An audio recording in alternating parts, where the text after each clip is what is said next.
Order! Order! You are an incorrigible delinquent at times. Behave yourself, man! It's been blamed by politicians and police for inciting violence, the soundtrack to a surge in knife crime. MPs have accused drill artists of glorifying violence.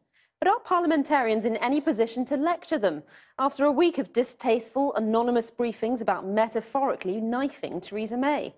We asked one drill artist to record those words in his own style to see how they come across in a very different context. Here's Simeon Brown, and a warning, there is offensive language in his report.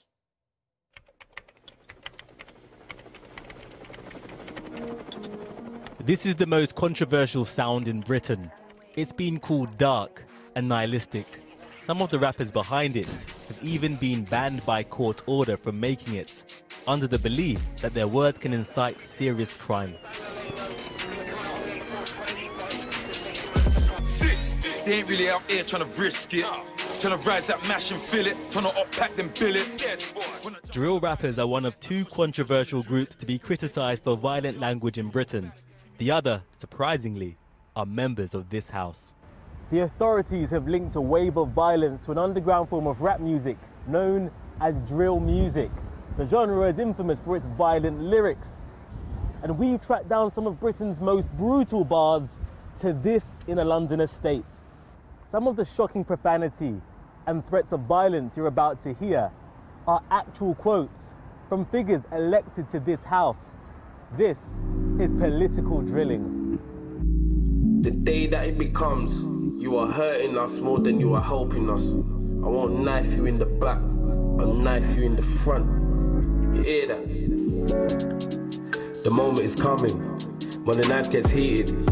Stuck in the front and twisted. She'll be dead soon, can't stop breathing. It is important for us to declare that the artist behind this track, calling himself Drill Minister, produced this after we presented to them several quotes by serving and past parliamentarians. Let's see if you can spot the other quotes. I wanna arrest her, she's chopped up in a bag in the freezer. That's political drilling, counting cheese, blowing on trees, till my party's winning. She's a dead woman walking, caught her by downing.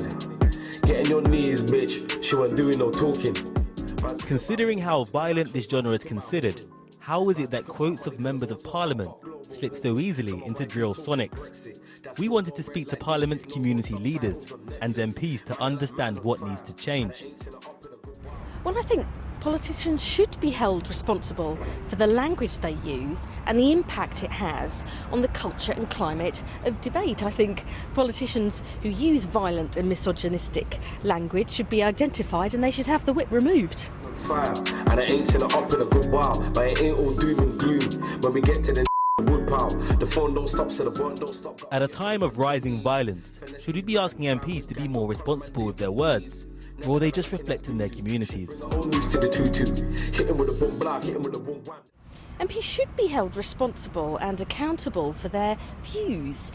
You know, the words that we've seen this weekend are normalising violence, misogyny and harassment and bullying. They've got no place in our politics. Some of the most vicious quotes you just heard were made as anonymous briefings, the political equivalent of wearing a balaclava. That's a motif common in the drill scene that has been frustrated by the authorities. But if the young black men in that community can be criminalised for their words, shouldn't the older men and women here be held accountable for theirs? Simeon Brown reporting, straight out of Parliament. The words of many of our leading politicians set to drill music. Amazing stuff.